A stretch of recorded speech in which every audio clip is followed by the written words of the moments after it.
Hello, everybody. Thank you guys so much for stopping by NECC. It's week number 7, and we have one of the strongest teams in the nation going against another heavy hitter. My friend Corbeck, it's so good to see your beautiful face on broadcast once again. Good to see you too, Chief. Looking forward to the matchup today. Definitely, like you said, right, some heavy hitting teams that we're going to have the opportunity to see, and some teams that you and I have had the opportunity to see before as well, right? Some squads that we've had an opportunity to watch in play, get an idea, and I know that you're well versed in them to a certain extent, and certainly well versed about certain players on these lineups as well. And you know what? We've been alluding to the game today. It's U Ottawa versus Purdue, and let's meet the representatives of Purdue. They're coming off an incredible victory yesterday in CR6. It went the distance. That's going to be Laggers, Providence, Goose Smitty, Hangman, and their substitute today, Silver. And honestly, this is, again, one of the best rosters in the nation, currently seated 3rd. Let's take a quick look to U Ottawa Garnet. That's Xander, Kiro, Riven, Axon Ackerman, and Not Sod. So again, another solid lineup, perhaps not coming off, like you said, Purdue's University rather bumping victory that they had yesterday, but still a very solid team. And I mean, it's worth pointing out though, right? We talk about these two teams as being quite strong, Chief, but neither of them have a particularly sterling record here so far in the NECC. Both of them have at least, I think, one game that needs to be rescheduled. And I think maybe actually, now that I look at it again, there might have been a bit of an error on my sheet because they're saying their record is 2-1, but then I say 3 wins in the column here for Purdue Gold. So I think they're cooking along. I've just been fed some false information. Let's take a look at our map bands instead. And I love the map band choice. Look at this. We're going to Villa, Bank, and then Clubhouse. I'm extremely excited to see this map pool. I mean, right? We always see Borrigan, Dub House every so often in Cafe, right? So it's gonna be a very fresh series. And I want to quickly back up. I was hyping up Purdue again, top 3 currently in the nation, but U Ottawa has not been kind of playing with their ringer. Not Sod is by far one of the best. At one time underagers, now 18-plussers in the amateur community. I mean, they have been an ELO demon for a very long time. Now that they're making one of their first debuts into collegiate, that is something that the Purdue offense and defense is going to truly have to respect, because Sod can shoot back. If you're familiar with the scene, you're probably aware of, right? Or you at least had your eye on and heard about in some on the teams on Purdue to see what they can muster against it. And like you said, Chief, I mean, it's an interesting selection of maps, right? Anytime we get to see Bank played, it implies a very different style of gameplay from what we normally see. That said, starting off on Villa here, you shouldn't expect anything too different from what we usually see here on Operator bans. Nomad actually being banned, that is a little bit interesting to me. I'm just being corrected left, right, and center here tonight, Chief. That's one that I'm a little surprised, because usually I would expect maybe like a Flores to go in that spot just to remove the drones and the ability to util denial, but perhaps Purdue Gold just more concerned with flank watch. Well, while Nomad was in play during the series that were taking place yesterday for Purdue, one of the things that Purdue does well is be almost perpetually aggressive. And that's something that's very difficult to do, Tristan, where Purdue's always going to be active in the round, especially during attack. They're always going to be trying to take gunfights, drone out, and swing. And then on defense, that's going to be probably like times a million, because they're just going to be taking as many possible gunfights. They're going to be roaming aggressively. And even if they fail on their roam, they have Mila and Providence, some of the best support players in collegiate, to be able to kind of subsidize when their primary entries fall. Attackers need to locate and defuse bombs. It's a very valid point right there. Interesting attacking lineup that we're seeing coming out of Purdue, and perhaps leaning into what you were saying about the aggression. I mean, the Montaigne pick in general from Mila, that's a fascinating choice, right? There's never a round where Montaigne is played where you particularly find it boring. It has a lot of different strategic implications on how you want to use that operator, how you want to use that shield. It also does take a gun kind of out of contention, right? Obviously, the Montaigne has the pistol. He's shouldn't be disregarded on that front, but he is far more vulnerable than a lot of other operators. The other one that's really interesting in here as well, I mean, they're all quite interesting, I'm going to be honest, but the other one that stands out immediately as someone who doesn't get a ton of play is the Nook as well from Hangman, an operator that we don't see a ton of, right? Despite, you know, having the frag grenades and a not bad gun there with the FMG and the ability to kind of go stealth. Again, it's just not an operator we see very often, so I'm very curious to see kind of the interplay here between a Montane and a Nook, with a couple of other, like I said, strange operators in there as well. I mean, an Amaru and a Dokkaebi as well. What are we looking at? This is the Purdue, I hate to say it like this, but this is the Purdue kind of troll selection. And they bring this out when they think that they're the superior team. And sometimes they most certainly are. Again, they're one of the best teams in the nation right now. They're going against you, Ottawa. And I don't think that they should be bringing out their disrespectful lineup this early, because if not Sod catches wind of this, they can completely smoke a troll lineup single-handedly, let alone the other additions to you, Ottawa. And if Purdue might learn this lesson early on, that they're going to have to be a little bit more respectful. With that being said, Mila is going to be the primary point of contact, spotting out 2 members of you, Ottawa, on the primary red stairs, and it's actually a well-done counter push by Purdue to continue to challenge the angles from multiple different positions. Laggers on the Amaru does find the opening kill, but that was Gusmini trying to take that bottom floor control, not being droned in appropriately, and Sod is able to hightail it out of there. They're having a lot of success here, primarily from laggers. The bomb is obviously already down. Kiro coming back in to try and contest here. Does manage to land the shots there. The Sterling SMG coming in handy. Mila there on the door contributing almost immediately, but here comes Sod swinging back in towards Vault. Unfortunately, can't find the shots. And it does look like the troll composition will work, at least temporarily. But, I mean, kind of like you said, right, Chief? It's the kind of thing where you maybe get 1 or 2 of those. I don't know that if you consistently want to try and run that into a team of the quality of Ottawa, that you're necessarily going to have success every time. And certainly it didn't go, I mean, it didn't go all their way. If it hadn't really been for the sort of positioning of Lagger there and the fact that Lagger also had an LMG, I don't think that would have gone quite as well. And what we're going to see very soon is you, Ottawa, make a change to be more aggressive on the roam, and in particularly help not Sod in that roam. A solo roam was good enough to pick off one. That was Smitty falling. And imagine if Ottawa is able to kind of continue on doing so. Come in behind the Monty, come in behind that aggressive play. Purdue was very hyper-focused on just pushing the bomb site, allowing Mila to be this brick wall, clearing out you, Ottawa members, and have other people swing behind that giant shield that is Monty. That's not going to always work against you, Ottawa. Again, a very calculating team with some very high-level gunners. It's interesting that Kiro is running this Frost now for the 2nd round in a row. I don't necessarily disagree with the idea of having a Frost out on the field. I think in a lot of ways she's an operator that sometimes gets a little underappreciated, all things considered, with what she brings. But it's an interesting choice when you look at maybe other potential shield operators that could be brought. I mean, especially you have the opportunity right on the 6th pick here to maybe bring a Warden with Providence playing the Yang, but instead you decide to stick with the Frost, which I think is a choice worth mentioning. On the other side, I mean, I don't think there's too much to talk about, right? We know that this is kind of a slapdash group of ops, and already Laggers is going to try and do the exact same trick. Won't work that time, though. Xander blows him back to next week. That shotgun not to be messed with in close quarters. And there's a perfect example right there, Chief, of overconfidence killing. Yeah, that was pretty brazen, wasn't it? Not the best decision from Purdue, and they're going to...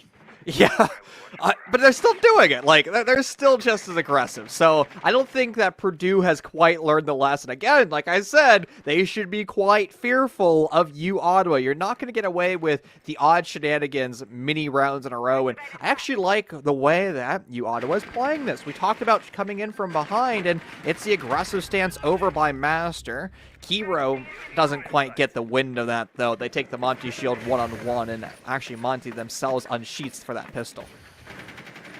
Well, they're basically running 2 shield operators up this staircase, right? Already the smokes are coming out to deny them. Gusmini just kind of playing a little bit of backup. Clearly has an idea of where the roam is. Narrowly avoids some sort of wall banger right there. Providence actually taking a little bit of damage.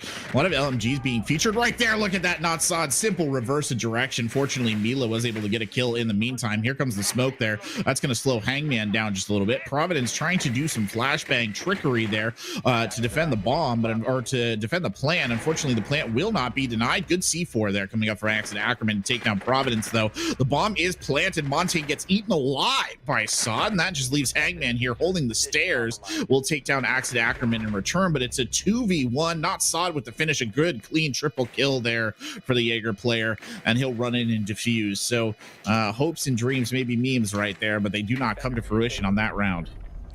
The problem was Mila. They unsheathed the shield and they just kind of tossed. If you're the Monty in the post plant, Tristan, the one asset that you have going is the fact that there are no explosives left, and just keep that shield up. What are you going to do with a Monty in your face? Cower and hide in the corner. But when the Monty takes away their best defense and tries to bring out the pistol, overconfidence on the side of Mila, and I guess also on the side of Laggers, are being that opening death. Again, Purdue is going to try to play, as I call it, the loosey-goosey style of Rainbow Six Siege, where you get in your opponent's face early on, and I think that's worked for a lot of teams that Purdue has played in NECC. It's not going to fly with you, Ottawa.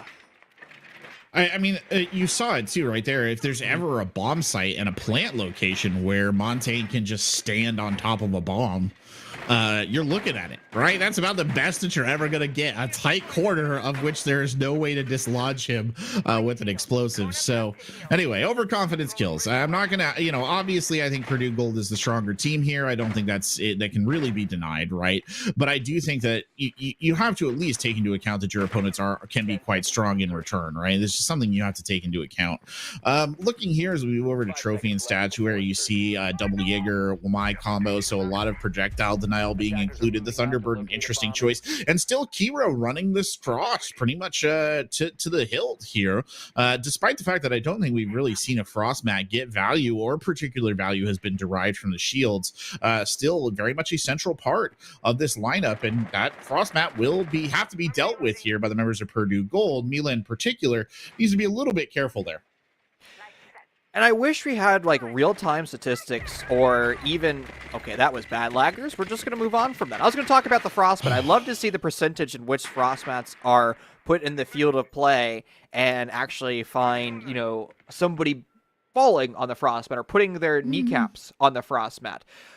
I will say, though, Frost does more than just the mats, right? It's very hard to quantify an attacker jumping in through a window and not hitting the Frost mat, but being forced to deal with somebody gun up. There's a Frost mat kill, though. You asked for it, and you got it! Oh no, I'm not. That's just unfortunate. I did say though, he's got to be careful, right? If you see a Frost in contention and you're attacking this point, you have to think that there's going to be a Frost mat in the corner right there. Hangman though does kind of provide almost a secondary shield, but Kiro there with the Sterling gets one more. And by the way, last week I was visiting a friend of mine. He had a Sterling SMG. I got a chance to fire it at a gun range. It was very cool. Really? Regardless, awesome. Yeah. Not fully automatic though, not like quite like Frost, but it was still cool. I was like, oh man, I'm in siege now. Regardless, Sod there falling back to statuary. About a minute and 20 seconds left here. It's a 1v4. Poor Hagman. Well, this is not the position that you want to be in, certainly. You do have a PDW, and this has plenty of bullets in the magazine to shut down 4 members, but Hangman's reaction time is just a smidge off. The 416 of Not Son is good enough to find that kill. Again, I know Purdue, top 3 in the nation right now, but Not Sod is probably top 10 in the nation as an individual gunner. And I think Purdue is starting to learn this, that they cannot do weird things. Well, they're pulling out Blackbeard and Nook. More weird things. Yeah, they're more weird things. They are firmly entrenched on the weird things train. I mean, again, it was... They didn't manage to pick up a round, right? But I think that last round in particular was ugly. I think Laggers, even if they're going to maintain this idea of running weird stuff, Laggers is making the right decision and not running the Amaru anymore. I think that they're just expecting it at this point in time. It hasn't come to fruition for 2 rounds. I don't necessarily think the Blackbeard is going to go particularly any better, right? Like he's been successfully nerfed out of the meta to the point where he's basically not anything like what he used to be. And I mean, I kind of stand by the idea, right? Nook is not the worst operator you could possibly have, but I mean, a very good sort of straightforward lineup coming here from Ottawa. They've got drone denial in spades. Sod there on the Mozzie can do some roaming as well. They've got a little bit of artillery, 3 C4s in the pocket, and of course you have Axe and Ackerman there on the cop gun as well. So a good combination actually to get a Capcom with that drone denial, Chief. You can really kind of mess somebody up if they're not playing very carefully, and I'm not sure that Purdue is, based on the fact that we saw somebody get hit by kind of what I would call one of the most basic frost mats in all of Rainbow Six Siege. It does happen to the best of us, though, doesn't it? I mean, that frostmat has killed pro players all the way down to the lowest elo, you know, so like it works far too often, right? Like it should never work. I think that was the point that you're getting, but somehow it does. Anyways, though, hopefully no more frostmat casualties for Purdue. That operator's still in play, and secondary shotgun assigned. She's a strong operator to be had, and I think Mila actually is cursor bugged. This looks like the cursor bug movement. They're looking for bugs, just probing the dirt, having a break. No, they're definitely trapped. There's no, that's a curse. I don't know. Yeah, it's a cursor bug curse. I'm not sure if we'll see that be fixed, I guess, in the next round there. By the way, a GM drone on the drone hole just goes to show you the intelligence getting messed up there a little bit. Meanwhile, Laggers is now on that Jackal, and that's a good swap there. Much more useful than the Blackbeard, but not if you get absolutely wasted by Ackerman looking out of a window at you. A good early kill there. Mila's had to leave the game, so that's one less body in this round as well. You're down to a 3v5 here in round number 4. Ooh. Wow, the turnaround quickly for Hangman, being very sneaky on that Nook, taking control of the red corridor. And now Ottawa has lost some of their best defenders. Not Sod was in that. Xander's off the board as well. And now hopefully Ottawa can just pray to Lord Tachanka that the trap operators that they brought out, the Frost and the Capkin can do work. Kiro goes down, and Providence is just on an absolute tear, heating up yesterday from their incredible 1v5 on Chalet, and they're applying that skill today, Corbeck, here in the NECC. Providence there saving the day, because that looked real ugly, and then those 2 quick kills came in and it sort of reinvigorated the entire lineup. And then Providence, I mean, taking some very just kind of aggressive gunfights, the kind of gunfights where you're like, that really shouldn't work, you know, and you just walk around the corner and get the headshot. You think to yourself, no, there's no way that's going to work. But when you're a talented enough player who's able to really make that happen, I mean, you can do it. Looks like Purdue is saying that they don't want to pause. So I'm not sure exactly what the decision being made there is, but it's obviously causing some problems down the line. We won't focus too much on what's going on in the chat. We'll just keep it on the game, and Mila is back regardless, so it's a moot point after this round. Still a good opportunity here for Ottawa to try and pull one over quite quickly and keep going forward.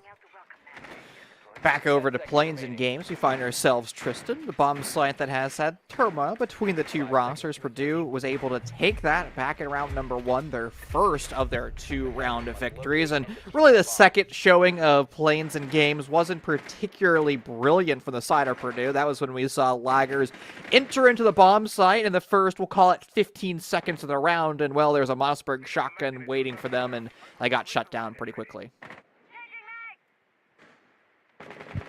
Shot pretty quickly. Won't be trying to pull that trick again here. No Amaru in the lineup. Hangman, though, playing on the window of Astro right there, just looking for a way in. Laggers is in a similar position, and it's interesting. They've not really applied split pressure. They just, don't have the need to apply split pressure, I guess. At least that's their strategic calculus that they made. Axe and Ackerman needs to be careful, though. This is a dangerous place to be here, and the Warden will fall back here. Fortunately, there's some cover on the rotate there, so he won't be completely cut off. Riven, though, quite snug in the position that he's in. Behind a shield, he's got ADSs, he's got magnets. He can hold that for a while, assuming he's able to maintain sort of a gun skill diff, but a good run there from Laggers to get some intel. Plenty of grenades on the side of Purdue. 3 sets, in fact, and Laggers just going to take the gunfight. Who cares about defending utility when your name is Laggers, the team captain? I mean, just eviscerates poor Riven, and Xander's not long for this world as well. Fast control for Purdue. They own 90, but they're going to find themselves once again in another minigame, Tristan. That's going to be the deployable shield over in the classical hallway. Not Sod was in that position, but they've actually been recalled over to study to prioritize the breach that was just opened up by the ex-Cairo pellets.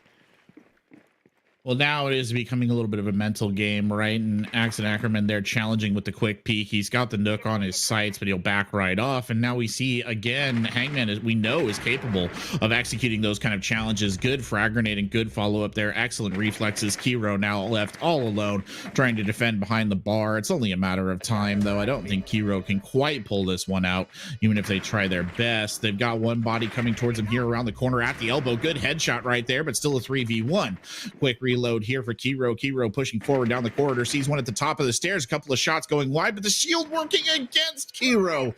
The defenses turn and bite their master there for a second. Kiro now drifting back the opposite direction. Here's footsteps, just clicks the side of Providence. The flash grenade coming out, and that's it. Providence sealing the deal right there again, and two very, very good rounds here for Providence. Wow, that was quite a round from Purdue as well as from Providence. I mean, that's the flexing that Purdue likes to bring, the flashy style of play, and we see that with that final kill, right? Tristan, there's a time where flashbangs were designed to, well, be projectile denials and kind of feed the ADSs and white pancakes. No more, my friend. They're actually now used to, surprise, flash things and flash people. And an unfortunate side for U Ottawa, and Purdue puts themselves in a very comfortable position at the conclusion of round 5 there, my friend, because they guarantee themselves 3-3 to the half at minimum. Yeah, they're doing all right here. I mean, it would be a good opportunity for Ottawa to try and rein in a third win. You want to kind of come out of a defensive half on Villa at least equal. But I mean, we go back and we look at kind of the random assortment of operators that Purdue Gold is bringing. I think this is probably more akin to a serious lineup. Well, I was going to say that, but they dropped the Sophia here in favor of the Doka base, so perhaps not as much. Not that she's particularly terrible, just that she's not, on your starting lineup, as it were. But when you've got Providence going 8-2, I mean, really just sort of dominating the entire lobby, the lead killer here for Purdue Gold.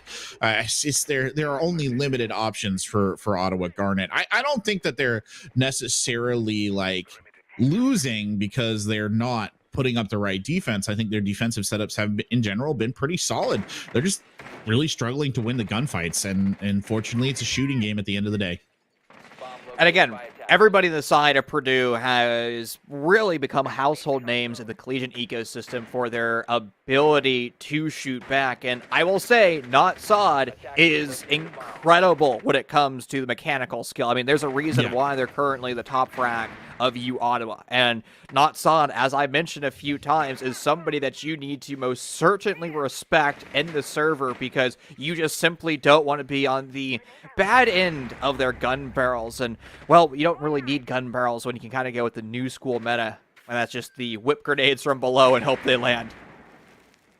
Yeah, that's unfortunate, but a very common sight these days in Siege, so not much to be done right there. Lagger's getting delayed just a little bit in Astro, but it's Providence again who's getting the kills, and Not Sod here trying to do their best work. Ooh, that was a bit risque there, turning your back to the open window, but he manages to make it back into some sort of cover. It's not done yet, though. Axon Ackerman coming up the Astro stairs gets one. Gushmini dropping into the bathroom here. Mila is on very low health as well, but Axon Ackerman is punished for their moment of passion right there. Now Not Sod just trying to cover the door, unfortunately flashed and killed by Mila, who goes for the swing, and that just leaves Xander here as the plant goes down. Xander, I don't know, he might pick up one, he does, but unfortunately the refrag immediately from Hangman, and yet another round going the way of Purdue.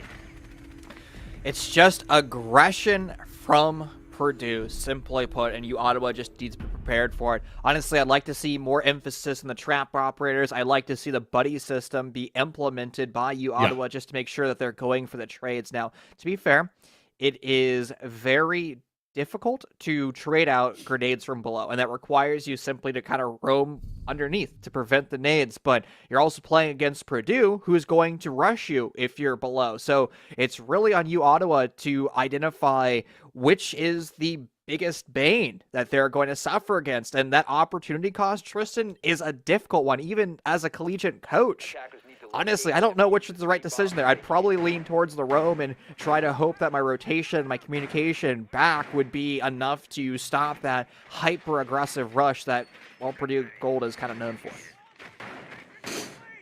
I mean, the thing is too, and as much as it is like a gun skill issue, I think that's something that's come up. It's also a psychological issue, right? Like, I'm not going to talk about what was said in the chat, but when you have a team that's running these kind of strange lineups at you and you begin to feel like you're not being taken seriously, that contributes to a mental state that's not particularly good. And I mean, this is not new. This has been a psychological factor from when human beings were throwing rocks and sticks at each other, right? Like the Celts used to run around naked because it intimidated their foes, because they were so unafraid of losing their lives they didn't need to wear armor. It's the same kind of concept, right?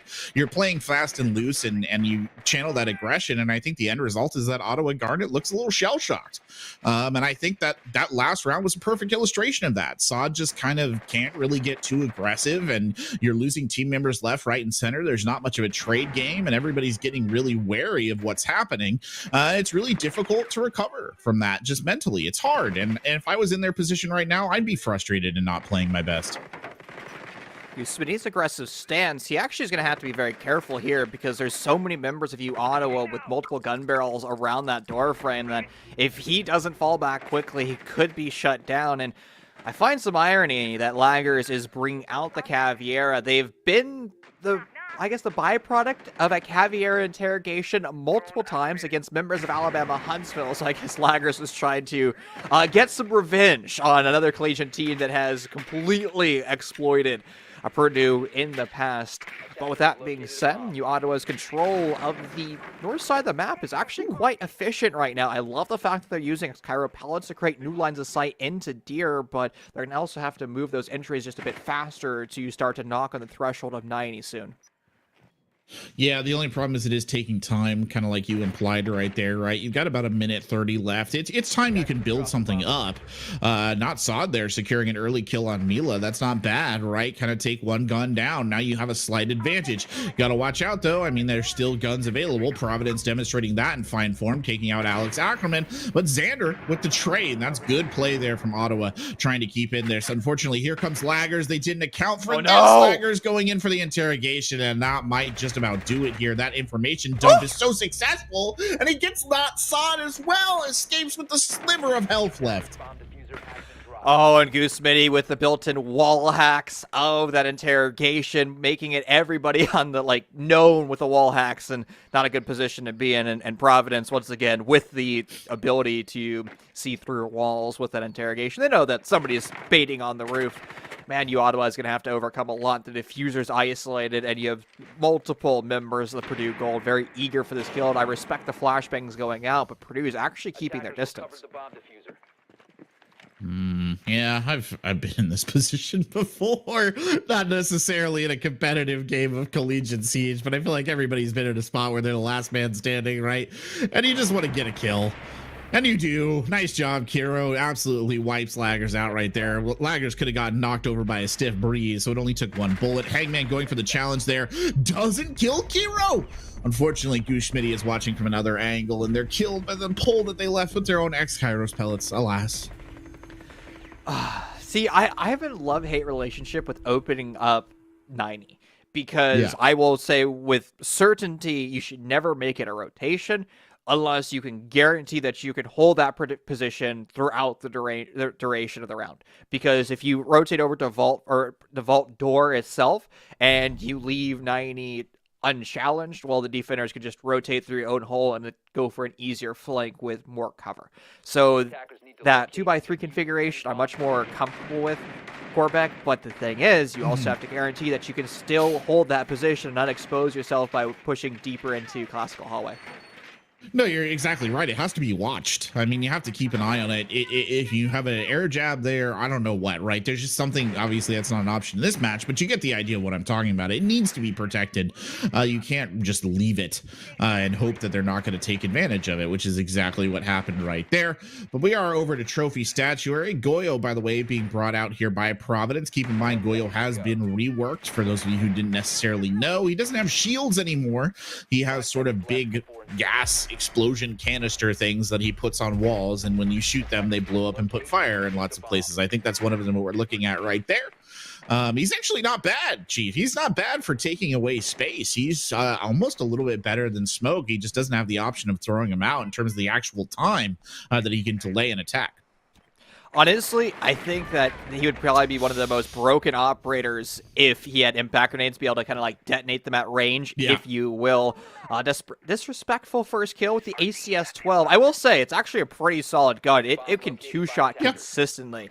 And especially if you're a 2-2, so 2 armor, 2 speed, like not Sod in that scenario, it just rips you apart in 3 shots. With Mila being so good on their accuracy, I mean, it's just a formidable weapon. Sometimes it gets a little bit cumbersome when it starts to get out of hand and starts to become, I guess, that slow recoil control, or not slow recoil, but the slow rate of fire with that slug shotgun. But Milo is perfect with it.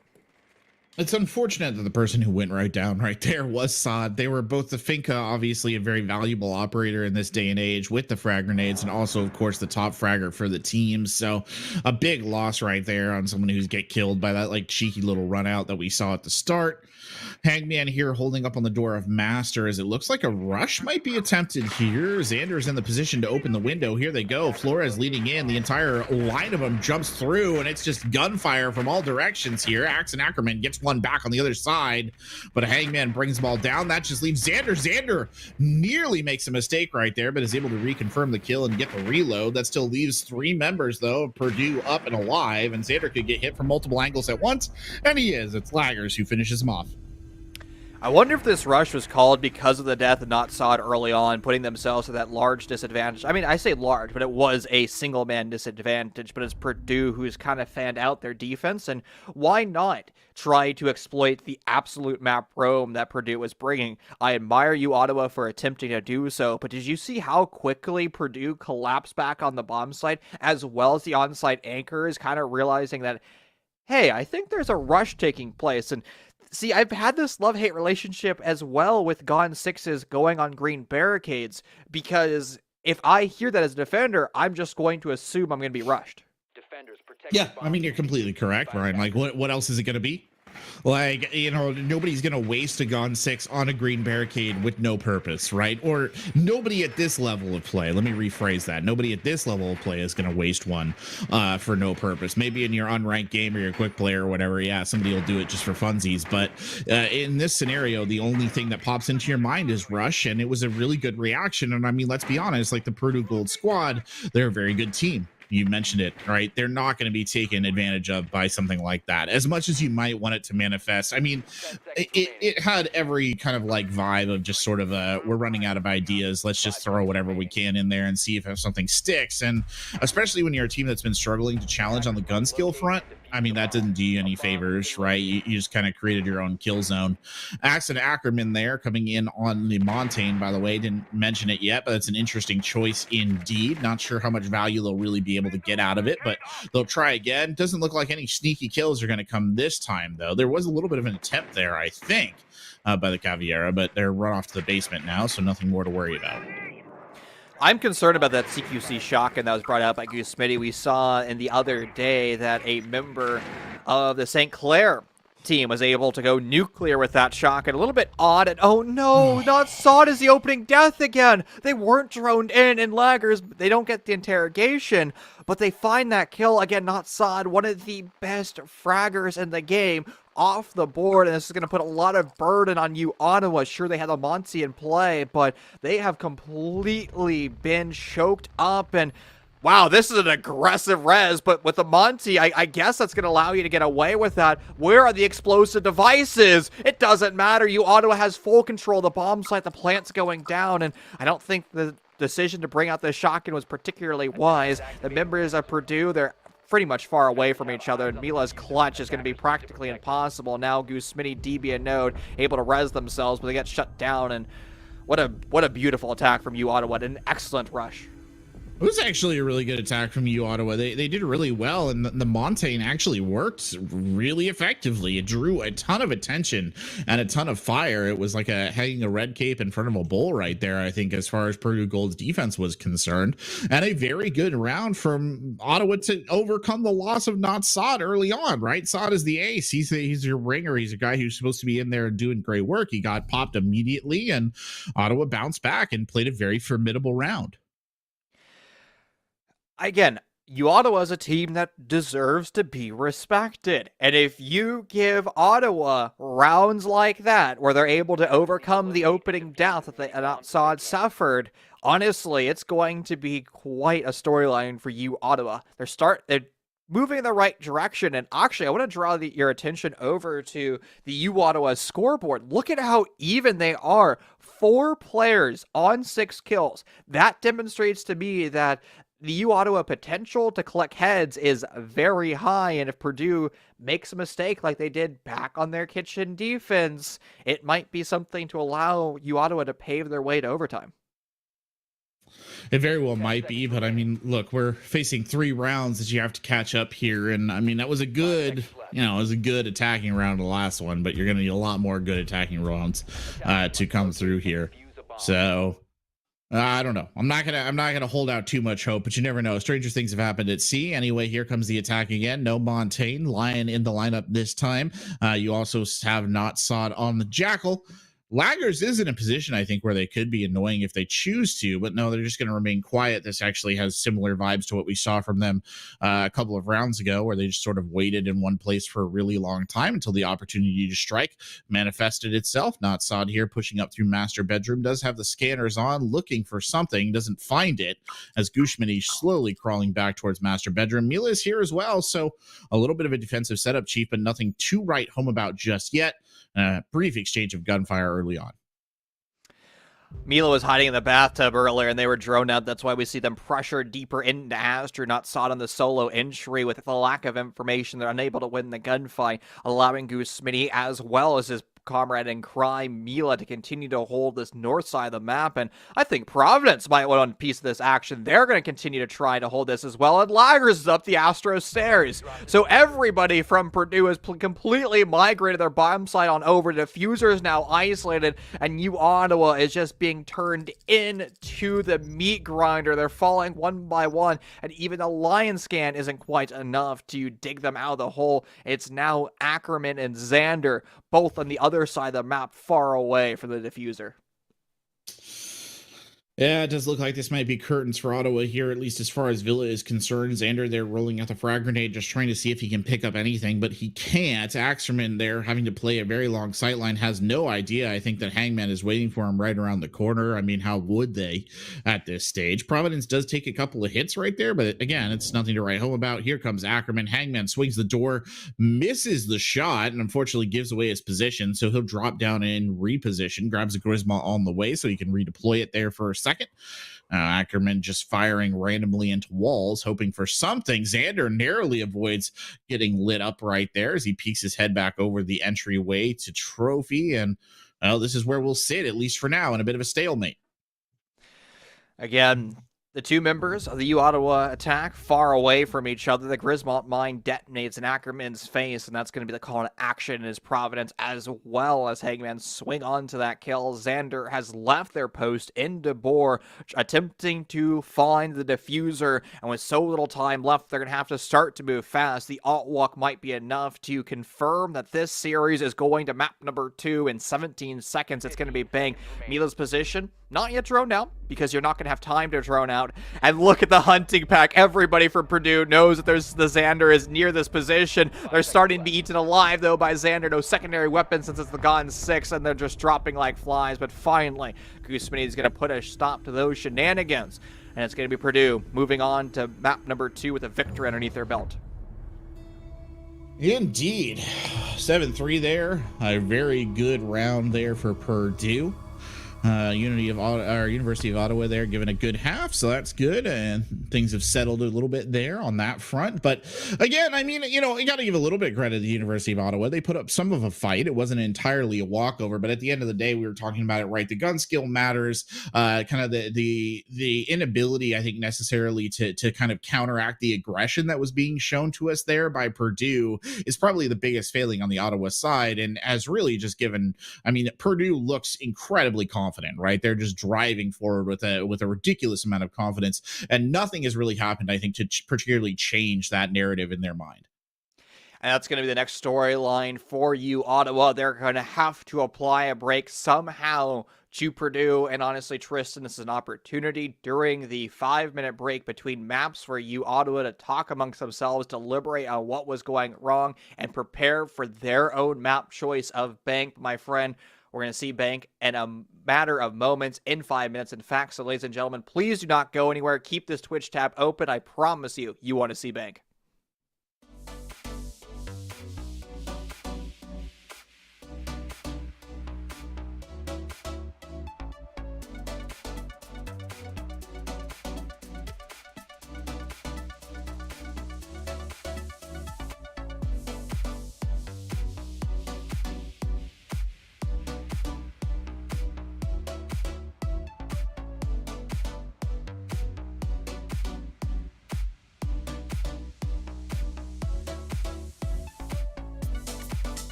Hello, ladies and gentlemen, and welcome back to the NECC here. It's a Rainbow Six Siege on a Wednesday night here on Stream B, and an exciting game between the University of Ottawa and the University of Purdue. I'm Corbeck. Alongside me is Chief. Purdue going 7-3 on our first map, Villa, but now a real treat for us here, Brian.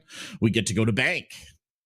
And if you know anything about me, Tristan, I adore Bank. I am 110% biased in this map, but it is 100% my favorite comp map. I enjoy just look at the smile on my face talking about Bank. And let me give you the rundown of why I adore this map. It is probably the hardest map to play right on the attacking side. It requires you to have a well-structured IGL who understands how to roam clear, drone efficiently, articulate the changes in the round due to a roamer or odd reinforcements, odd mini games, and it really forces you to adapt mid-round. And to compare and contrast, a map like Coastline, you don't really have that level of adaptation. You can kind of just run at the defenders and click heads. On Bank, you do not have that luxury. You have to play well as a team. And that being said, I think we're going to probably lean more towards the Coastline style of Bank, where it's just going to be head clicking. I think that's a fair enough estimate there for us, is that it's going to be a more head-clicky map just based on how Villa was, but I'm glad that you find technical beauty here in Bank as a map. I don't necessarily like it that much, but sure, everyone's entitled to their opinions, or so I've been told. We start off with the ban phase here. Purdue Gold on the defense. Purdue Gold would ban Thatcher. No big surprises there. We'll see what Ottawa has in the tank. But yeah, just, you know, based on the aggression that we saw coming out of Purdue, I imagine there's going to be like a lot of, you know, being all over the place, rat plays, being annoying. You know, Ottawa's going to ban Hibana here. So fair enough. Not a bad choice on Bank, all things considered. We'll see if anything else particularly interesting comes out of that this ban phase, but I doubt it, Chief. It's all going to be pretty standard stuff. And the Mira pick, that doesn't change my opinion.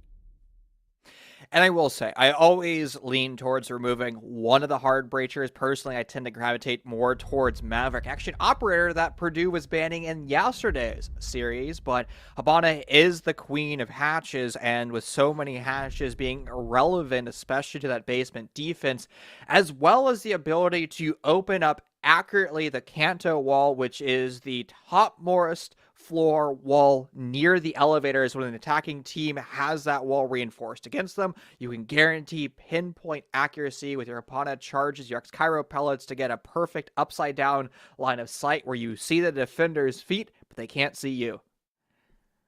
That's a very good example, right, of how useful she is. And of course, you mentioned the top hatches as well, something that she, you know, excels at, right? And certainly looking at this particular point, the top hatch play is incredibly critical. Interestingly, Valkyrie was left on the board here by this ban phase, will not be brought out. You also do not see a Kaid in play, which is another operator that I feel like we occasionally see here on Bank for defending those hatches, but obviously not something they're particularly worried about. Kiro here making the swap over to, I believe, Thermite off of Amaru. Xander here on the Maverick as well. Of course, that attacker repick during prep phase, that's a new addition to the game that they're working with. A controversial addition, perhaps I should say, Brian, but an addition nonetheless. And I think we're seeing the shape of a very aggro defense here from Purdue. That's what a Vigil and an Ella, a Jaeger, a Thunderbird, that's what all of those operators are telling me. Well, we're going to kind of see why attacker repick is more or less balanced. I was actually about to say that, but Goosemity reinforced these hatches. So usually when 6-pick was a thing, if you saw Cade, it was a pretty good indication that it's going to be a more anchor-style defense. If you saw Cade absent the defending lineup, well, you could expect more of a stronger roam with those hatches open and the defender is kind of falling back in stages. It is a full roam from Purdue, but it's going to be one with those hatches reinforced, and the lack of Cade can be quite concerning. It's going to give you Ottawa some flexibility to be able to deal with both the roam kind of efficiently with the clear, especially with Jackal on the board, and then be able to open up those hatches for free. And we're going to see enough utility to be able to do so with a Maverick, the pocket Thermite charges of 0, as well as the Thermite. Fortunately, my stream is suffering a little bit and has now gone gray. It got too slow and too old right there, Chief. So we don't necessarily know what's happening right now, and we'll catch back up with a brief flash here of Goosemity. only for a second, and I hear a metal detector going off as well, and there's Kiro as well who came running through. So there we go. Things are happening there on Bank. We don't necessarily know what. The gray livery that we just got there for the full screen is kind of a nice homage, if you will, to the map of Bank, because it's a very white and gray color tone. So I guess it's an appropriate time, if there ever is one, to have it. But let's be real, we actually wanted to see what on earth Purdue was going to be doing on that roam, and we saw that the roam was taking place. We saw that Jackal was being brought out to at least try to mitigate some of that roam, and sadly, we're going to have to find out, I guess, after the fact whether or not it was successful. We are unfortunately going to have to find out after the fact. Livery, by the way, that's a good word. That's a good wordly wise word. Write that down, kids. I don't know if you have wordly wise in other states, but it's like a vocabulary thing. Anyway, I digress. We don't get a lot of it, right? We don't really understand necessarily what's going on, but it does confine, I think, to our expectations of what we thought we were going to see, right? A very aggro defense coming out of Purdue, some steps to try and counteract that a little bit coming out of Ottawa, and we won't quite know the end result of that kind of tete-a-tete until we get back in the game. But again, it's you made a really interesting point there while we are looking at the early stages of Bank and how important attacker repick is, and how just looking at the operator selection for defenders when they're set, right? The lack of a Kaid immediately applies something different. And I think this is one of the reasons why attacker repick in the prec phase is such a useful tool for just an adaptation purpose. It's also probably why it's relatively controversial, I guess. And I'm completely split on it, because let's go back to the example I was giving, right? If you're roaming with a Vigil and another hard roamer, maybe like a Mozzie, and you don't have Cade in your lineup, well, one of those operators can be 6-picked away from, but only one of them. So the attackers have a pretty good understanding that it's going to be a full roam versus a full anchor. And where I have a problem with attacker repick is, let's say you're attacking on a clubhouse, for example, right? You have to be very meticulous with your attacker hard breaches, right? You have to bring Habana if she's left unbanned downstairs, and a lot of teams like to flex onto the ace on the upstairs bomb sites. Well, with attacker repick, you can always have the correct hard breaching lineup, and one of the things I love about Rainbow Six is the ability for IGLs to overcome problems, and, well, the attacker repick is kind of not really overcoming the problems, at least the way that I want to, right? It forces the attackers, if you have the wrong operator lineup, for example, it forces the attackers to overcome those odds and work together as a team. Again, it's a completely double-edged sword, because 6-pick, as we mentioned earlier, can go one direction, attacker repick can go the other direction, and honestly, the TLDR is we just don't know until more pro players can play it. That's genuinely where we at. I'm not super against it. I think it's an interesting dynamic to add to the game, but I think you're points that you make there are quite valid, all things considered. Let's take a look here at Purdue's defense. They've chosen to go down to kind of staff cafeteria. They're bringing out an Alibi here. They've got an Ella and a Frost. I mean, again, it's a very aggressive setup. Interesting there that they're putting post Frost mats up there in stock. That's something that I don't necessarily know about, but sure, why not? Go for it. Sometimes you will catch somebody on that, somebody being a little bit foolish. On the side of Ottawa, I mean, they're running what I would consider to be a fairly standard lineup for this. Probably going to look to try and gain pretty aggressive vertical control here. I'm assuming that's something that they're at least thinking about there with Xander on the sledge, but we'll just have to see how it develops here. They've got to be careful about this. And vertical is so difficult to achieve on this particular bomb site compared to the other first floor site, because you can't really establish a lot of vertical. The only part that you have is stock trading, and while a lot of defending teams elect to roam into the archives portion of that first floor, sometimes it's just difficult to pin them on down. Now, if you have laggers springing out from the white-blue stairs, that's easy to get a free pick though. It is, yeah, and Providence has made these holes specifically to try and hold out towards maybe Archive's side. It's not really turned into anything yet, but they're sort of repositioning their defense right now and kind of moving down. I mean, Gushmini even opening a hatch right there to just sort of be a nuisance. The vertical control does look like it's been taken by Ottawa, at least parts of it, but they're still not in a particularly great position to really challenge this. I think that's what we're about to see here, is Kiro maybe moving in a position to do so, but that hatch is being covered by Hangman. Diffuser dropped, but it's with so many members of U Ottawa near on by that they should be able to pick that up with relative ease. And oh no, I think we're back to the gray screen once again. So you're probably gonna be seeing our beautiful faces on camera momentarily. And well, we missed the outcome of round number 1. Again, that was that Purdue defensive win downstairs in the basement, and we might be able to see another defending win for Purdue. Lord Tachank will be the only one to know, though. Lord Tachank. Yeah, he might.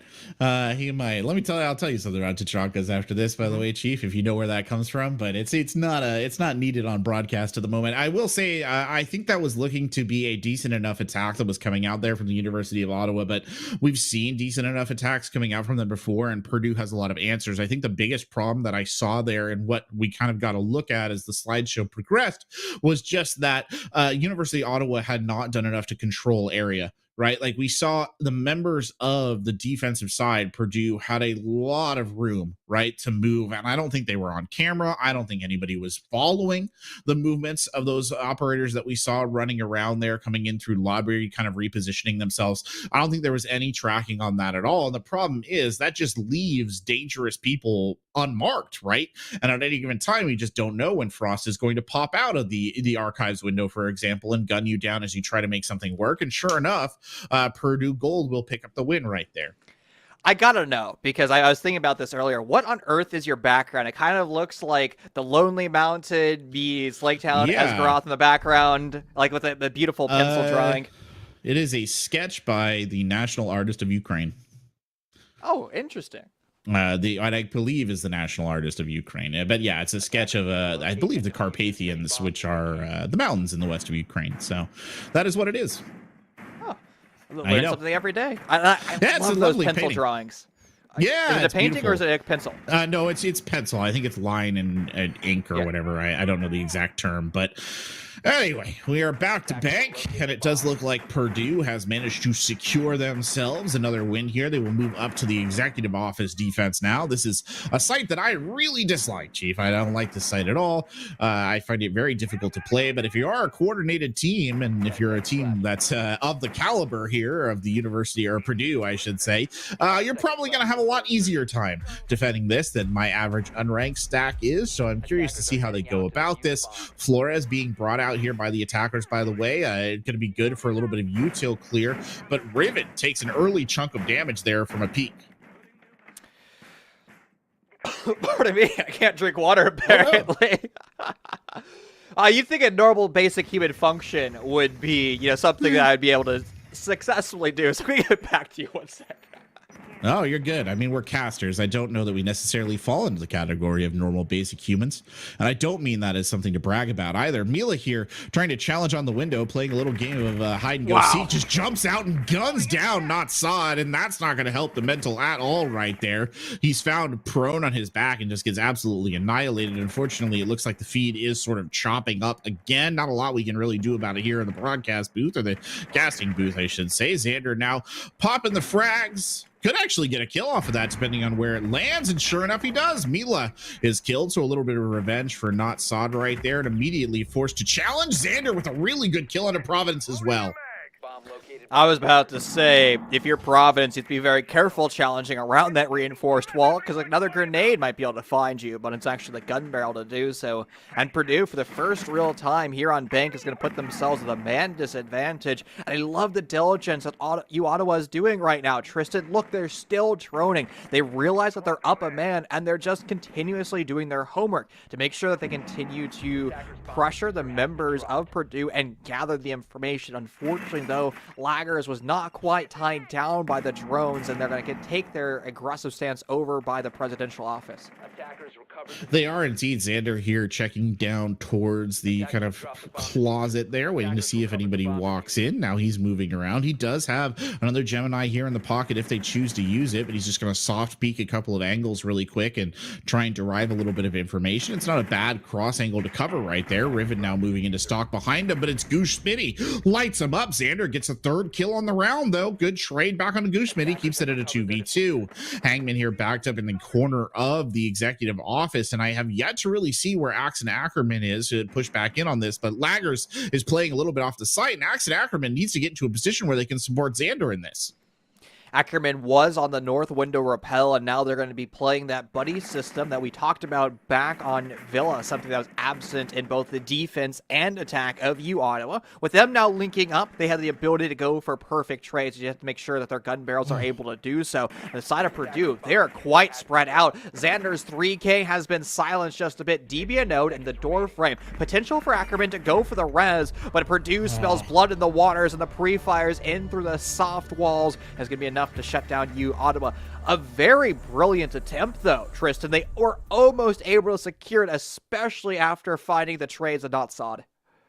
It was a very solid attempt from Ottawa. And again, I think it kind of reinforces, and I think we should reinforce this ourselves here. It's not that Ottawa Garnet is a particularly bad team, right? Like, they are not a bad team. I think they are a quality squad. It's just that Purdue Gold is that good, right? Like, this is a very, very strong team, like you were saying, on Villa, top 3 in the nation. And I think you saw an example of that in that last round. Laggers staged an excellent sort of fallback defense. It was prepared for. They had a reinforcement down where they needed a reinforcement to really enable him to kind of fight out of an almost bunker-like position and turn that round around. And the harsh truth, I think, too, of this Purdue Gold squad is in that situation, it was laggers, but I think pretty much any of them are capable of being put in a position like that and playing a similarly effective game on the defense, which really makes things hard for Ottawa. I will say, going back to our conversation about the attacker repick, one of the things that I have concerns with is when you go for a bomb site far out of your rotation. Again, round number 1 was the base, but U Ottawa is not stuck with their attacking lineup. They can just switch to whatever attacking lineup helps them break down the site. For example, you can now bring out the sledge to go for a vertical, and a sledge most of the time would be absent in a proper basement defense. So the edge that Purdue once had going to an atypical bomb site in the rotation, the quaternary bomb site, it's going to be less impactful. With that being said, though, there is Namaru in play, so I don't know if I could completely condone that one, though. Yeah, I don't know about that. Ackerman has not been having the easiest of times either. And I mean, let's be honest, the gun skill from the members of Purdue has been legit the entire time. Laggers smells a potential target here. Going to go ahead and challenge the hole that's been made there in the windows of stock. He sees something, he shoots. It was a drone that time, but he'll quickly vacate the premises. Riven now trying to set up a drone as well. Just give him a little bit of an information advantage. Xander lucky, actually, that Laggers isn't there to take his head off as he challenges that angle. Kiro now laying prone, throws the drone in as well. We did see a defender, or I should say an attacker, get taken out in a very similar position last round, so you got to be a little bit careful about how you want to go around this. Kiro just following through on the drone out, spots the Ella. It's a good soft ping there as well, so I don't think that they're necessarily aware that they've been caught on camera. And again, just trying to establish that vertical control, very similar to what we saw from earlier rounds. Laggers there considering the long range shot down the front of the bank, but he will pull off before he makes the attempt. Vertical goes both ways, my friend. Oof. And Purdue's establishing their own vertical into CEO, and that's just going to prevent U Ottawa from getting particularly aggressive and going in from a swing from the north side. Laggers finds the first kill, and again, not sought, a very powerful member of the U Ottawa roster, has been certainly suffering on the opening death side here on Bank. The choice of U Ottawa, an aggressive push in from Xander, that's shut down, and right now U Ottawa, my friend, they're just pushing as individuals, and that's never going to work against Purdue. You have to play as a team. You have to fight for trades, and if you're just singly pushing in through a pre-made rotation, 99% of the time, you're just not going to win those gunfights because it's going to be monitored, and Ackerman, the last one alive in that 1v4, would be unable to find additional impact. I mean, you're exactly right. Like, you hit the nail on the chief right there, or the head chief, sorry. You're hit the nail on the chief as well. It's not particularly good. Don't do that. It's where we wear safety equipment. But no, you got it on point. I mean, it's just the only way that you're going to be able to overcome Purdue Gold, right, is by playing as an organized team, by setting up trades, by setting up crossfires, by trying to force Purdue into positions that are unfavorable to them, and just sort of filtering in one by one like you're in an action movie, fighting providing the star, that's just, that's not going to work. It's just not going to work. And it was clearly demonstrated right there. I do feel a bit bad, I think, for Sod, who we know is a very good player, right? Not Sod is a very solid player. We talked about him at the beginning of the podcast. I think it's been a very frustrating bank so far for them, and justifiably so. It's not really gone their way, but I do also think they're the kind of player that any given round, really, they could come swinging back into this. So that's something to think about right there. Did Gooseman just destroy their own alibi? They had one up on the window. Oh, they're proning. Yes, they did. Yeah, oopsie. That's a good alibi placement, but it won't be any use right here as Providence there just having some fun making smiley faces in the wall. Creative expression is important, Brian, even in video games, especially in video games. That's all video games is, isn't it? It's always that extra bit of creative expression. Now, I'm actually pulling up the statistics of Purdue over the course of this academic semester, and, well, we're going to have to talk about that quickly. Laggers gets eviscerated. So this is where Purdue stands. This is not including NECC, by the way. They have won 43 series and have lost 11 series in their academic year so far. That is one of the highest out of any of the high-rated collegiate rosters, any of the top 25 collegiate rosters, and Purdue is probably sitting about top 5 easy right now. And they have put on a dominant performance in most of their matchups, and today, Tristan, that storyline is coming back. But there is one wrinkle. They've only played Bank once, and they lost it to Converse back on October 27th. Well, I am not going to, I'm not the judge, jury, and executioner here, but I do think that we could probably pass the sentence that statistic is going to change in the very near future. Xander here checking. Looks, I think he just missed narrowly seeing movement coming up at the top of blue stairs right there. Instead, he's going to go ahead and smash something open with the hammer. Nope, still unaware that there's a defender in the general area. And Providence went for the C4 right there instead of just swinging the door, and gives away his position and will not secure the kill. Hangman here holding on the site with the potential to drop down through the hatch as needed. But now Kiro doing a little bit of droning. I mean, we'll give credit to Ottawa. They've been relatively solid about their intel collection. And it does look like they've secured top floor here as well, so they can start opening things up to try and put a little bit of pressure down low, but nobody there to catch quite yet. The trades for Purdue, always in the top end, but there we go. Mila's dead. Excellent. That's going to allow you, Ottawa, control of that top floor, but we've had this talking point once before, my friend. Vertical control is not always exactly what you want here in the staff open bomb site, because the vertical doesn't actually give you all that much. To be fair, though, with the death of the sledgehammer and the lack of flat plays breaching charges, there's not a lot that you, Ottawa, is going to gain from that vertical unless you start to expend some very precious bits of exothermic charges. But 1 out of 2 have now been used on the quad wall, and bad positioning there is going to allow Gooseman to potentially add 1, and a secondary follow-up does not take place at all, and still Purdue the man advantage. Well, Axel Ackerman, the man in motion here, fires off the Gon 6, which gives away his position, immediately walks into the Grismot mine, which stuns him.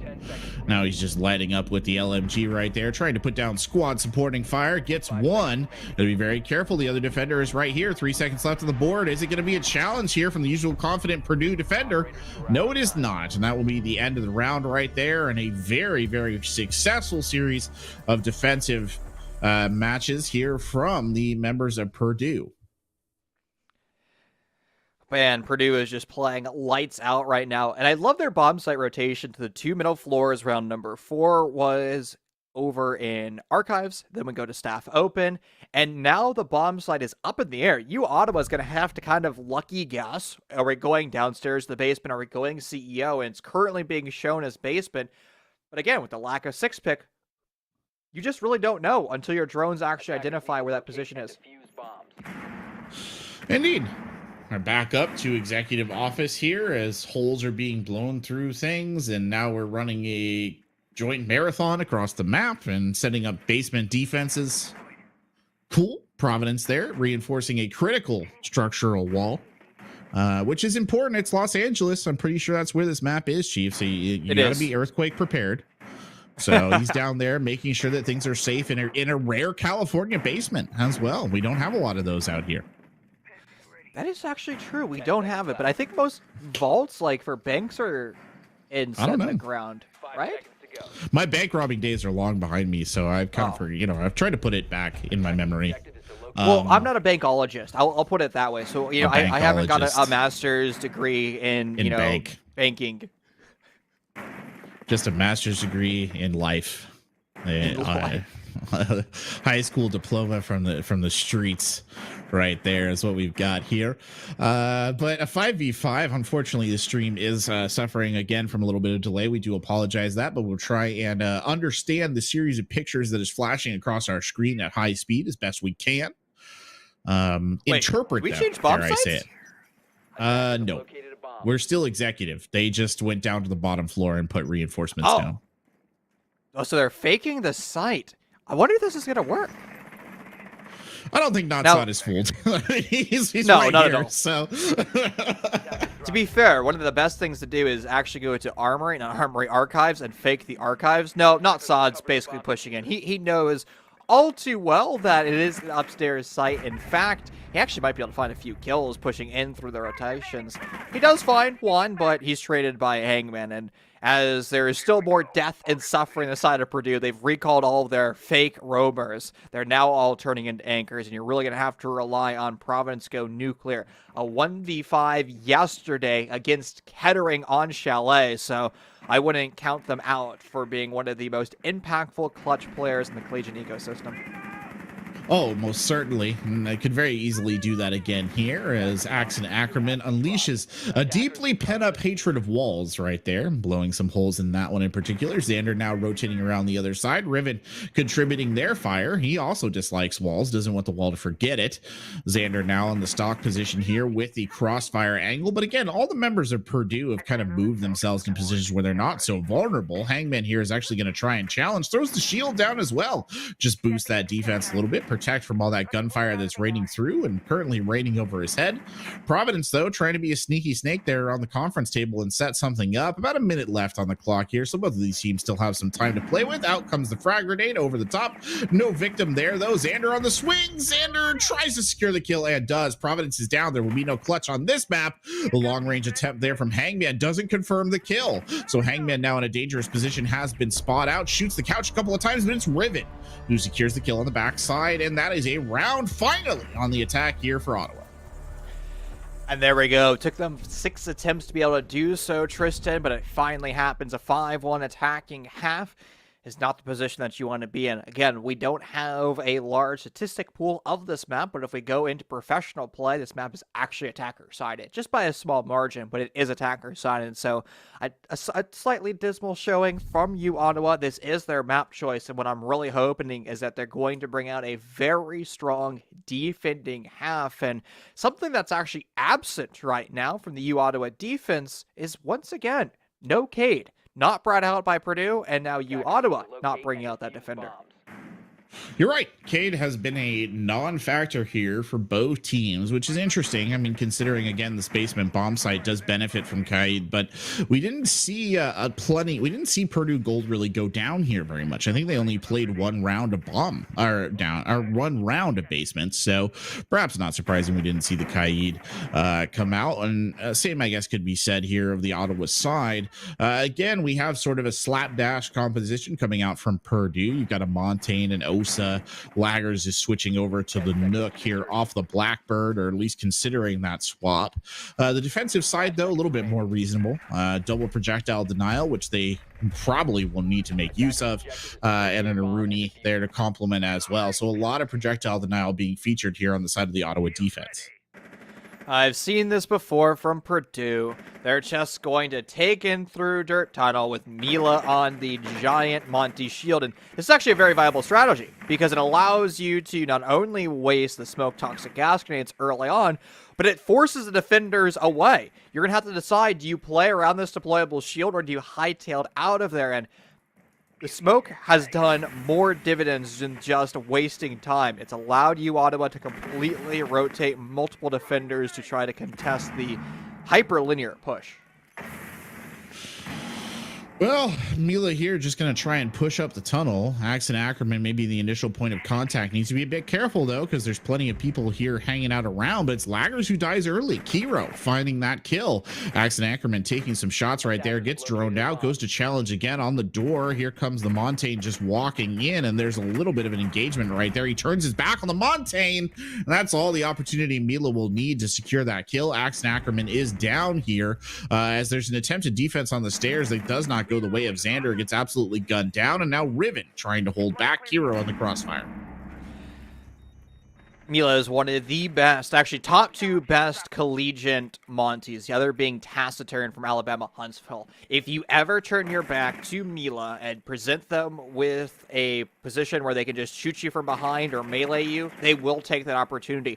Again, the thing with the seasoned veterans Monties are they know when to take gunfights and when to not. We saw Mila make a mistake back on Villa one of the few times that they do, and look at this deployable plan. Mila's just absorbing bullets. Providence goes for the free plan. Now, Providence gets smoked in the process, leaving behind Mila, but now you have this giant shield in your way and a secondary shield to boot as well, because Hangman is playing on the Osa. So proper coverage all around. Not Sod gets eviscerated. And how do you break this down if you're you, Ottawa? It's incredibly important that you go for a flank. Here's Kiro doing exactly that. Monty turns their back. Hangman finds an additional kill, and how has it all gone wrong? The 7-second defuse time, and the door frame is being blocked by the Monty. Mila's on lower HP. They're probably going to die to one more of these bullets, but Purdue has just won this round. Incredible fashion. There's no way they should have got the plant down.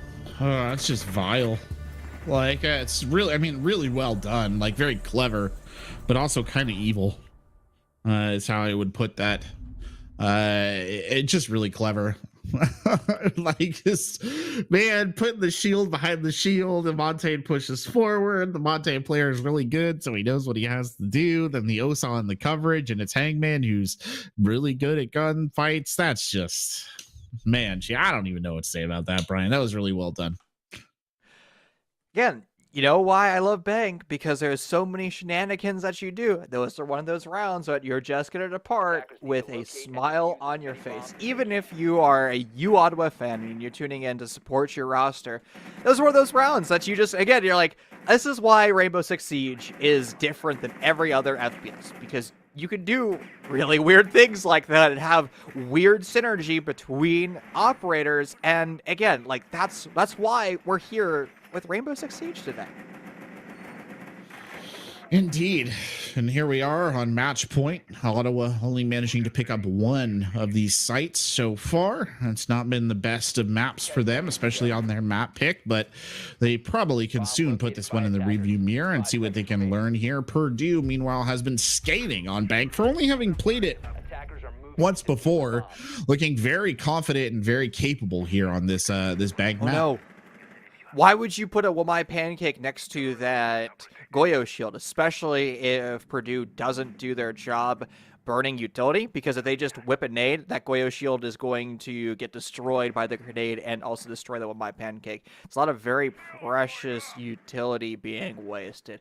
We're going to be seeing one of the red hatches drop, probably going to be lobby, but not Sod is over here, and Laggers is going to be that point of contact, either going downstairs to the basement or entering in through lone tellers, and it's going to be Laggers downstairs into the basement. So not Sod is now pinned. You're going to have to rotate an additional defender on over to protect them. That rotation does not take place with Sod being droned, and they've now lost their life. Yeah, again, it's not been a very good map for Not Sod. Not only reinforces it, Kiro, though, doing a good job of kind of returning the favor, does manage to secure a kill. Laggers now pushing up. Laggers pretty free here on the Nook. Will go ahead and take Riven down, and now the Fox is well within the hen house. Laggers forced to fall back right there, just get caught out by Alex Ackerman. Now comes a bit of a strong showing from the defense. Muhcreedy there, though, immediately trying to shut things down. Hangman now backed into a corner. Hangman swings round, going down towards the vault. He gets gunned down. Axe and Ackerman with a double kill. Muhcreedy, the last representative for the Purdue attack here in round number 8. And Well, the diffuser's isolated, and the members of U Ottawa know exactly where Goose Mini is. You're not going to be able to work your way up one of those stairwells. You're going to have to take these gunfights, and a beautiful pixel angle from Xander. And wow, you only saw Goose Mini's head for a split second there, but the Chonka LMG is good enough for that kill. U Ottawa will continue on fighting for another round. Very good play right there at the tail end. Gotta love the use of the Tachanka LMG right there, the old Russian World War II model coming in big. Now we go back to I believe it's going to be Executive Lounge. Sure enough, it is. They'll go up to the second floor now. Bringing that Valkyrie out. We didn't mention Valkyrie was on the board in this particular matchup, but I think this is the first time we're seeing it. Alibi making an appearance. Kapkan as well in this lineup. An interesting set of operators actually being brought by the defenders. I don't know if I necessarily think that you're going to get a ton of value, say, out of a Kapkan here, but he's never he's always a threat. You've got to take him into account, and it's not as if I think Purdue has been doing a ton of droning, mostly just droning in its lead elements, so maybe you'll catch somebody off guard. Laggers here showing us a potential pick over to Blackbeard, something that he's flashed a couple of times in this matchup, Brian, but has yet to commit to. Maybe this will be the one. I'm really eager to see if this is going to be a banana take with the Monty. This is actually an OG strategy. Back on the original Bank, we've seen it kind of poke its ugly head out every so often here on the new iteration of Bank, and you just basically have a Monty walk up the banana stairs, which is over towards the west, and yeah, say, try to challenge me, defenders. If you do, we're going to have so many attackers in the sector of the map, there's going to be nothing that you can do. Now, with them queuing over to the northeast, I think that execute that I was hoping for is not going to be taking place as much as I'd have liked. Instead, it's going to be, well, the entire team, including Mila, repelling on south windows. That's a new one. That is a new one, and Laggers is going to try and play off of that with the ballistic shield already gone. Both the ballistic shields already gone. Hangman tried to plead cheeky there as well. Oh, no, he's got one on his gun. My apologies. Again, Axe and Ackerman playing a really aggressive defense right there. Kind of looking at the window. Kiro all the way down here in the basement has absolutely nothing to do. I think the fight has kind of passed him by. Maybe he'll rotate up a different direction as Mila now, considering their options, may go rappel back up to that window here. Is on a Montaigne after all, so probably not the best use of a Montaigne I've ever seen. But hey, if it makes you happy. I don't know. We're back to having extreme problems. I think this is actually a good opportunity to talk about the teams that Purdue has lost to. It has been NC State a few times, Akron a few times, and the only team that isn't top 10 that Purdue has lost to was Wisconsin. And that was actually quite a while ago. We have to go all the way back to November 19th, the last time that Purdue has lost a series against a team that isn't top 10 nationally ranked. Again, U Ottawa has really strong gunners, and it's been demonstrated so far, but I think Match Point is now confirmed at this point. Not Sod, one of the best amateur gunners, and they're certainly removing members of the Purdue offense. And oh my god, they could go for an ace right now. If anybody can, it's going to be Not Sod, though. Providence through the wall will put a stop to those shenanigans, and Purdue takes the series 2-0.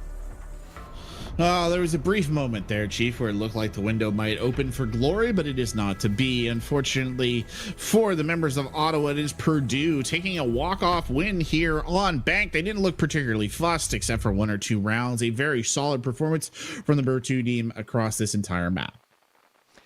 Wow. Again, Purdue, one of the best teams in the nation, and I have to admire U Ottawa for standing their ground and playing well. To be able to take gunfights and win multiple gunfights and multiple rounds against, again, one of the best teams in the nation is very difficult to do.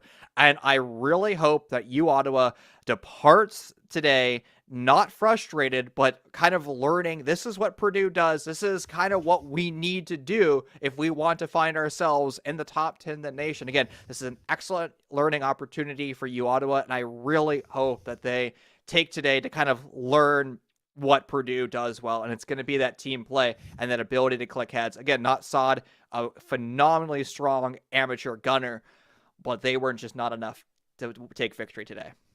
Yeah, and like you said, still some work to be done and some lessons to be learned. And I mean, on the side of Purdue, right, you can chalk this one up as a relatively easy win, all things considered, but no reason to be resting on your laurels, right? They've had a good week so far this week. Like you said, they had a great CR6 match the other day.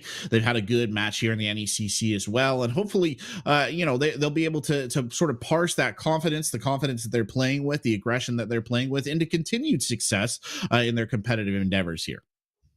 Tristan, my friend, it's been a pleasure casting with you as always. But right now, I want to take this time to thank Michael, our producer, Owen, our observer, and the entire NEC staff that helps make this production possible. And of course, you, the viewers, for always tuning in.